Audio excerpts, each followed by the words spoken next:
पवन सिंह का एक और टीजर आया है गाने का, जिस टीजर का नाम है चदरिया में। पवन सिंह का एक और गाना आने वाला है 5 मई के। आज मैं वीडियो बना रहा हूँ तो टीजर आ चुका है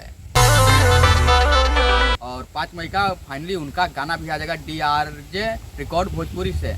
मतलब टीजर आ चुका है, 4 घंटा हो चुका है। मतलब पवन सिंह का गाना गाया है पवन सिंह और शिवानी सिंह, और बाकी इसमें आपको नजर आ जाएंगे पवन सिंह और अपडेटेड बिरहन।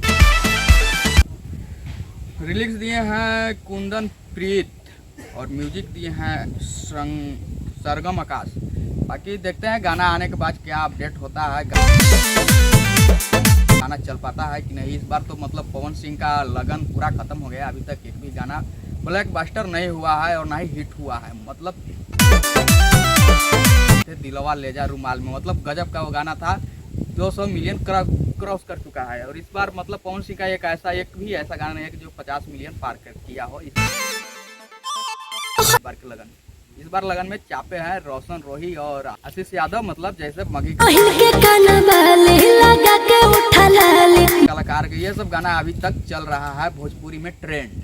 तो मिलते हैं अगले नए वीडियो में, बाकी सब्सक्राइब कर लीजिएगा नए हैं तो।